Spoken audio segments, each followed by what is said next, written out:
The 14th Regiment New York State Militia was a volunteer militia regiment from the city of Brooklyn, New York. It is primarily known for its service in the American Civil War from April 1861 to May 6, 1864, although it later served in the Spanish-American War and World War I. In the Civil War, the regiment was made up of a majority of abolitionists from the Brooklyn area.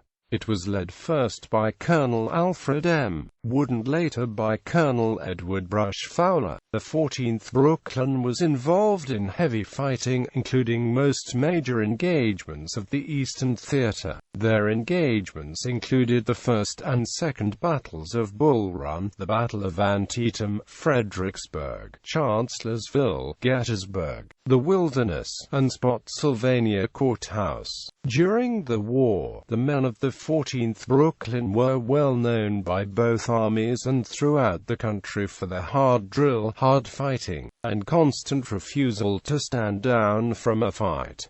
During the 3 years of service they never withdrew from battle in unorderly fashion. On the 7th of December 1861, the state of New York officially changed the regiment's designation to the 84th New York Volunteer Infantry. But at the unit's request and because of the fame attained by the unit at First Bull Run, the United States Army continued to refer to it as the 14th. The 14th Brooklyn received its nickname, the Red-Legged Devils, during the First Battle of Bull Run, referring to the regiment's colorful red trousers as the regiment repeatedly charged up Henry House Hill. Confederate General Thomas J. Stonewall Jackson yelled to his men, "Hold on, boys.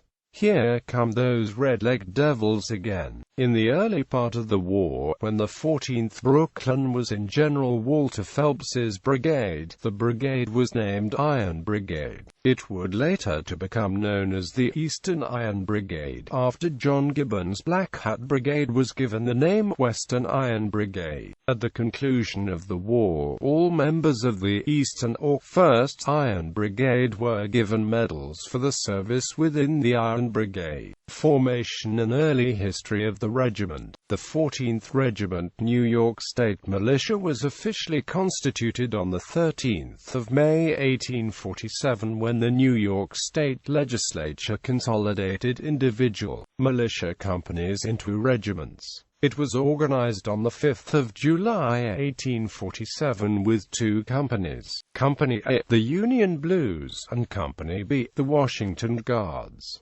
Companies C to H were organized in February 1848. While the 14th Regiment's purpose was to protect the city of Brooklyn and surrounding areas, in its early history it was more of a social club, where men of venerable lineage could train in military tactics and spend the weekends with other militiamen. The regiment used the armory at Henry and Cranberry Streets as its headquarters. On the 4th of June 1854, a portion of the 14th Regiment, under the command of Colonel Jesse C. Smith, was called to help suppress a riot caused by an anti-Catholic street preacher referring to himself as the Angel Gabriel. Quote, "In the so-called Angel Gabriel riot, the regiment assisted the police in making a number of arrests." In early 1861, the 14th was called several times to the Naval Yard in anticipation of an attack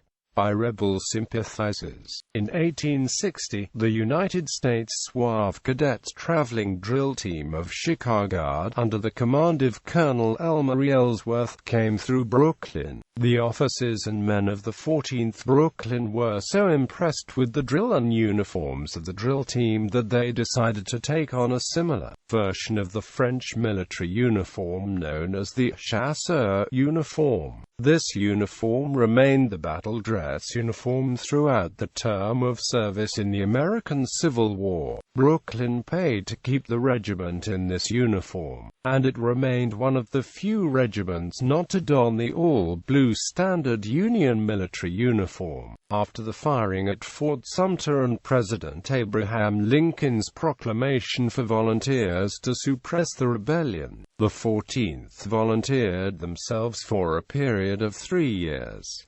Colonel A.M. Wood telegraphed Washington that his regiment was prepared, but New York Governor Edwin D. Morgan refused to send them. Colonel Wood then went to Washington and along with Congressman Moses F. Odell explained the situation, and as a result, President Lincoln directly ordered the regiment into action. The regiment became a personal favorite of Lincoln. Whenever the president was in the area of the regiment, he would attempt to pay them a visit. He would ask for the 14th Brooklyn to act as his personal guards when in camp near the battlefield. Because of this attention by the president, the 14th Brooklyn was nicknamed Lincoln's Pups or Lincoln's Pets, a name the regiment would later shed after the First Battle of Bull Run. President Lincoln gave a speech to them when the regiment mustered out in 1864, thanking them for the fine and honorable service to the United States. The 14th Brooklyn Regiment left New York on the 18th of May 1861, arriving in Washington, D.C. the next day. It was officially mustered into United States service by General Irwin McDowell on the 23rd of May 1861 and initially served at and near Washington. Uniform of the 14th Brooklyn. The typical uniform of a Union soldier was that of a 4-button blue sack coat, light kersey blue wool trousers and a blue cap. At the beginning of the war, both the Union and Confederate armies had a variety of uniforms within the regiments. As the war continued, the Union Army began to standardize the uniform worn by its regiments.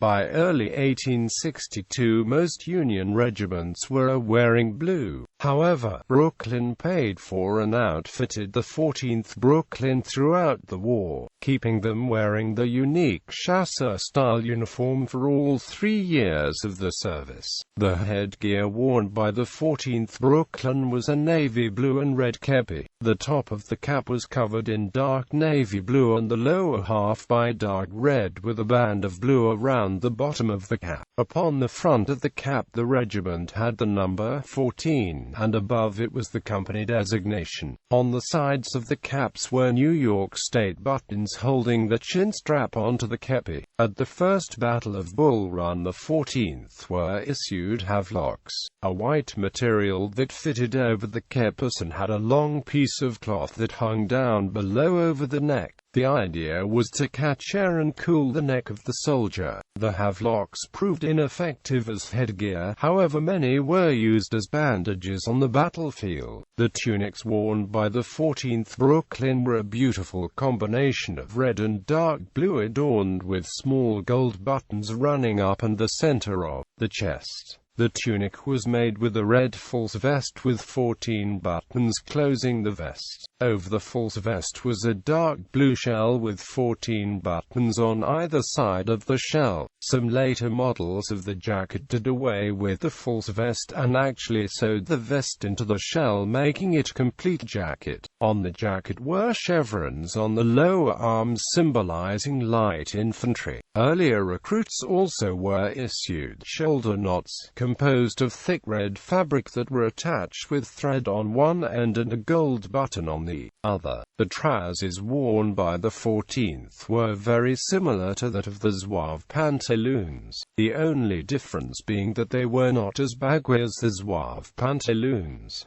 The color was a vibrant red color. At the bottom of the trousers the 14th wore gaiters or leggings with 7 gold buttons on each gaiter symbolizing the number 14. Sometime in 1862, Colonel E. B. Fowler wrote a letter home commenting on the regiment, a bit about the uniforms, and the tactics in which he had to use. It was later placed in the regimental history. In 1860 the Board of Officers adopted the French chasseur uniform, consisting of ashy red trousers, white leggings, a blue jacket, red chevrons and shoulder knots.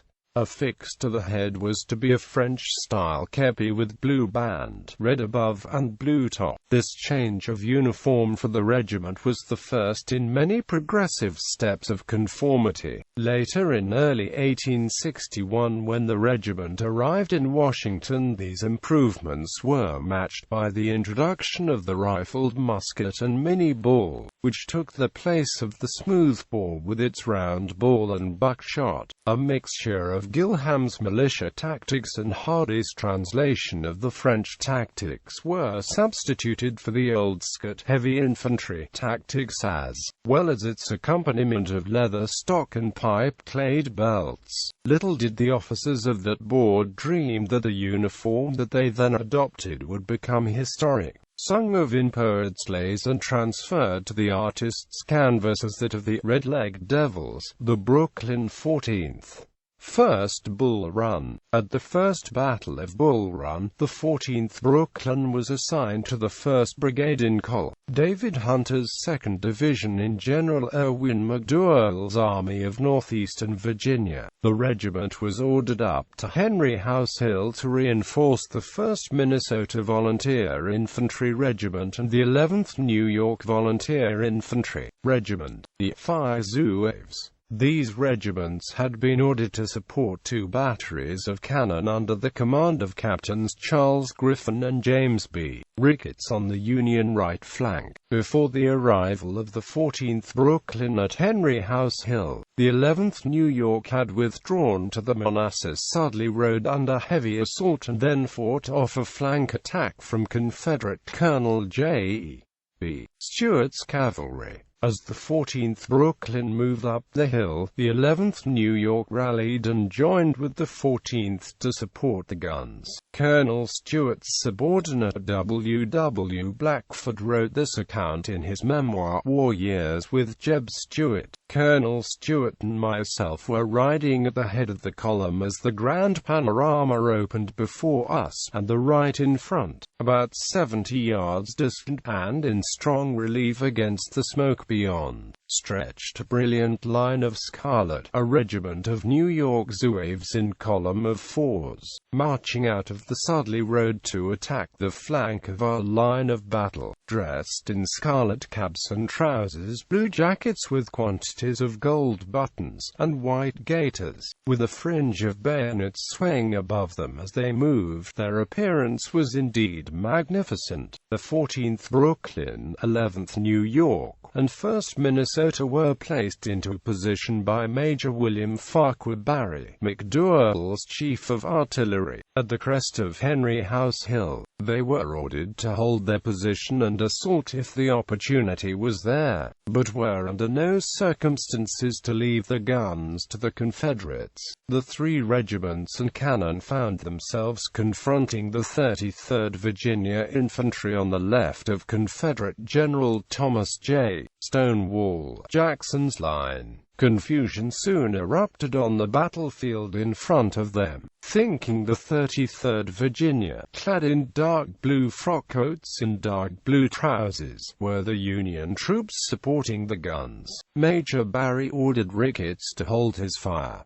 This allowed the Virginians to charge the batteries and capture the guns. The 14th Brooklyn, however, rushed up the slope and drove the 33rd Virginia back, recapturing the 2 guns. The 14th then continued to fire into the left flank of Jackson's line, driving the 33rd Virginia back through the 2nd Virginia Infantry. Under the pressure from the 14th Brooklyn, a large portion of the 2nd Virginia joined the retreating 33rd Virginia, and the left of Jackson's line began to collapse. However, Jackson ordered the 4th and 27th Virginia forward. They were joined by the 49th Virginia Infantry, 2 companies of the 2nd Mississippi Infantry, and the 6th North Carolina Infantry. In hand-to-hand combat, the New Yorkers were driven back to the Manassas-Sudley Road and Ricketts Battery and Griffin's 2 guns captured. The 14th Brooklyn, the 69th New York Militia and 11th New York would charge up Henry House Hill 4 times, in an effort to recapture Ricketts and Griffin's cannon. The other two regiments met with little success, but the 14th Brooklyn found gaps and weaknesses in the Confederate lines and exploited them. The 14th Brooklyn briefly took control of the two guns following one charge, only to be routed yet again by the Confederates. The constant charging of the 14th Brooklyn's tactics caught the eye of General Jackson himself. This is when he made his famous statement to his troops, "Hold on, boys. Here come those red-legged devils again." With that, the regiment received its nickname the Red-Legged Devils. While the 14th Brooklyn and 11th New York Volunteer Infantry were briefly in control of the two guns, the Louisiana Tigers advanced up the hill. The 14th and 11th fired upon the battalion from the superior position, causing significant losses. The Tigers then fired their own rifles, and the majority of the 14th fell to the knees. Encouraged by this, the Tigers dropped the rifles and took out the Bowie knives in an attempt to finish off the survivors. As the Tigers neared the crest of the hill, the 14th Brooklyn stood up. Though both the 14th Brooklyn and the Tigers, who had left the rifles at the bottom of the hill, were poorly trained and lacked real wartime experience, a savage hand-to-hand fight began between the two units. Though the Tigers fought with ferocity and determination, the 14th Brooklyn had the superior field position, and eventually the Tigers retreated back down the hill. This brief confrontation permanently made the 14th Brooklyn and the Tigers rivals. The significant efforts of the 14th Brooklyn, however, were in vain, and they were immediately flushed from the position yet again by the powerful Confederate counterattack. The two guns would not be retaken again. As the Confederates launched the strong counterattack, the Union Army panicked and fled. They had been startled by the fierce, brutal fighting that the Confederates had brought, it being completely unlike the riot-quelling they had performed in the past. It is local legend that the 14th Brooklyn refused to flee with such blind abandon as the rest of the Union Army, but rather were ordered off the field. But this has not been corroborated by any contemporary records. During the battle, the 14th Regiment suffered 2 officers and 21 men killed, 64 wounded, and 30 taken prisoner. 10 of the wounded would die of the wounds.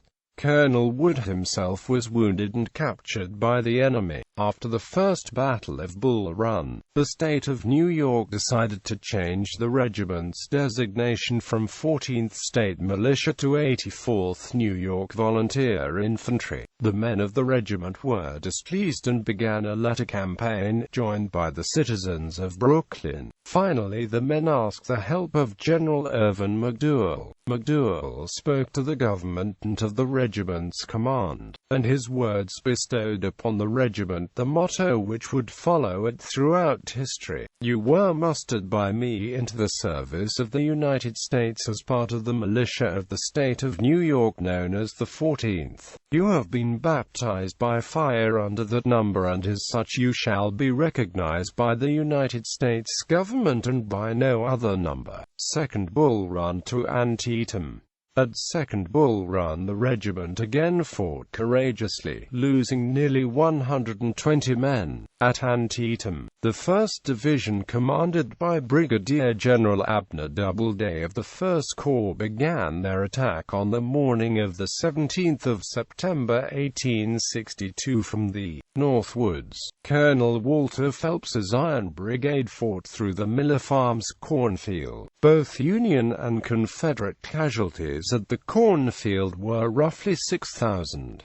It was at the cornfield that famed nurse Clara Barton went onto the actual battlefield to help the wounded soldiers of the Union Army. According to a report from William Fox of the 107th New York, the brigade that composed of the 22nd New York, 24th New York, 30th New York, 14th Regiment, and 2nd U.S. Sharpshooters was the first to be called the Eastern Iron Brigade because of its brave fighting at South Mountain and Antietam. Colonel Rufus R. Dawes, the commander of the 6th Wisconsin, later wrote in his book, Service with the 6th Wisconsin Volunteers, "The 14th Brooklyn Regiment, Red-Leg Devils, came into our line closing the awful gaps.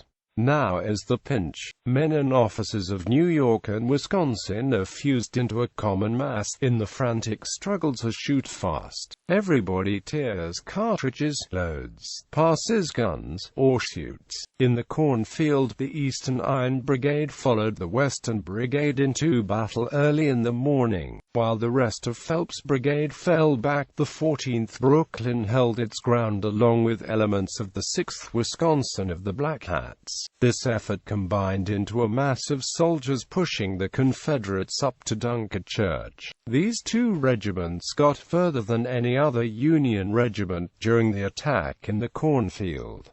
Fredericksburg to Chancellorsville. At Fredericksburg and Chancellorsville, the 14th Brooklyn saw minor action during the major engagements. The regiment was held in reserve and then used for a series of reconnaissance missions to find and assault the Confederate forces in and around the area. It was during this campaign that the brigade proved that they truly were the Iron Brigade of the East. During Chancellorsville, the regiment saw a quick but highly deadly action alongside the 6th Wisconsin Fitzhughes Crossing. The 14th held the riverbank as the 6th Wisconsin attempted to cross the river in small wooden boats. It was after this campaign, a little before the Battle of Gettysburg, that the 14th and all the other regiments in the 1st Corps, 1st Division, 1st Brigade were transferred out.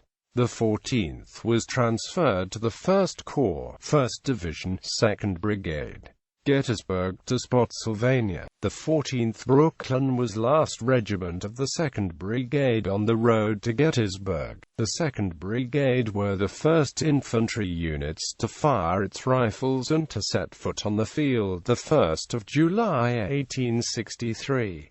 General John F. Reynolds rode up to the 2nd Brigade and urged them on to Gettysburg to support General John Buford's cavalry, who were holding the Confederate forces at bay. The 14th dropped its packs on the Emmetsburg Road and double-quicked across the field that General Pickett's men would on the 3rd of July. The 14th Brooklyn arrived at McPherson's Woods and halted the Confederate advance until the 1st Brigade of the 1st Division arrived. Once the Western Iron Brigade was online, Colonel E. B. Fowler saw Confederate forces taking cover in an unfinished railroad cut to his right. He commanded his demi-brigade across the field to meet and clear out Davis's Confederate brigade. Held in reserve, the 6th Wisconsin was ordered to support the 14th Regiment and 95th NYVI into the cut. Again, the 14th and 6th were together working as they did in earlier engagements. Into the cut the three regiments rushed, supporting each other equally on each other's flanks.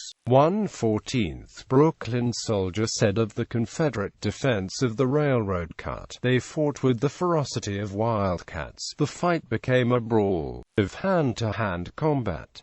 The Federals, who had taken a beating crossing the field in front of the railroad cut, had their revenge. The Confederates facing them finally realized the position was a death trap and surrendered themselves to Colonel E. B. Fowler and handed the flags over to the 14th Brooklyn. Finally, the Confederates were able to wheel artillery down and fire on the 14th's position in the railroad cut. The 14th marched out of the cut through the town of Gettysburg while the 11th Corps came up to support the 1st Corps so they could refit. The 14th Brooklyn had the honor of carrying General John F. Reynolds' body from the field into the town of Gettysburg. The regiment continued to fight for the remainder of the Battle of Gettysburg. They are the only regiment to possess 3 monuments on the field of Gettysburg, at the railroad cut, at McPherson's Woods and on Culb's Hill. The remainder of the fight fight was had on Culp's Hill on the right flank of the Union Army. They were called up to support General Greene, who was losing his position to superior numbers. The 14th Brooklyn fought 2 days up there, and Greene later credited the 14th Brooklyn for helping save the entire Union Army by saving the flank. In the early hours of the 2nd of July 1863, the 14th Brooklyn was called down to the slope of Culp's Hill. Lt. John J. Cantine, one of General Greene's aides, met the regiment and guided Colonel Edward B. Fowler in the regiment to its position on the right of Greene's line. As Cantine led Fowler by some trees, a soldier stepped from the darkness and demanded Cantine's surrender. Cantine dismounted from his horse and Fowler drew his pistol, and then there were a dozen or so shots from the woods. Fowler hurried back to the regiment and formed it facing the woods. Fowler then called for volunteers to scout the woods and report back, who may be at his front. 2 men, musician John Cox and Sergeant James McQuire of Company I, responded and disappeared into the woods, or, as one 14th Brooklyn member recounts, in the teeth of flank fire, to find out who was there. Cox returned with the word that McQuire had been wounded and that the troops in the front of them belonged to the 10th Virginia Regiment. Colonel Fowler then ordered the regiment to fire a volley and thus charged his regiment into the woods. Hand-to-hand fighting began, and the 14th pushed the Virginians out of the woods and sent them into a retreat. Lt. Henry H. Lyman, who wrote of the regiment in his diary, 14th and Amp. 147th go among the 12th Corps to help drive back the charging Rebs. Hot work from 5:30 to 9:30. Lie in the pits all night on arms. No picket in front. The 14th Brooklyn was called back up the hill after this action, being relieved by the 137th NY. They were there long enough to eat some food and then were immediately sent back down the hill to support the hill once again. Colonel Fowler wrote that when the men entered the trenches, they did so without a shout, and the regiment remained there until their ammunition was all but exhausted. Quote, he also recounted the casualties taken with the trenches were light, but that the colors, which rose above the works, were riddled with bullets, and the staff of the state flag was shot through. On the 3rd of July, the 14th Brooklyn's position was further up the hill near the 149th New York. When the men of the 149th New York had heard that the 14th Brooklyn were coming down, they studied them closely. Prior to this, the men of the 149th had heard that the 14th Brooklyn were a bully fighting regiment. What they saw were young men with a tidy and smart appearance. In later years, the regiment was credited with saving the line and thus saving ammunition trains as well as the flank. The 14th Brooklyn fought for another year, through the Battle of the Wilderness Campaign and Spotsylvania. They finally mustered out in May 1864. The recruits who signed up and joined the regiment in 1862 were moved over to the 5th New York Veteran, the Volunteer Infantry Regiment. However, the recruits who went over to the 5th New York Veterans wore the 14th Brooklyn uniform and formed their own company in the 5th. The regiment mustered out at Fulton Ferry on the 25th of May 1864 to huge crowds who welcomed the regiment home after 3 years of service. During its 3 years in service, the regiment sustained 717 casualties, nearly 41% of its men. Nicknames and other designations: 84th New York Volunteer Infantry Regiment, 14th Regiment NYSM, Red Leg Devils, 14th Brooklyn, Lincoln's Pups, Brooklyn Phalanx, Brooklyn Chasseurs, Chasseurs Applied, the Fighting 14th, Brooklyn Zouaves, Brooklyn Redlegs. Officers of the 14th Brooklyn: Colonel Edward Brush Fowler, Colonel Alfred M. Wood, Colonel Adolph L. Klein, Lt. Colonel William H. de Beauvois, Captain Brevet Major Isaiah R. Fendel.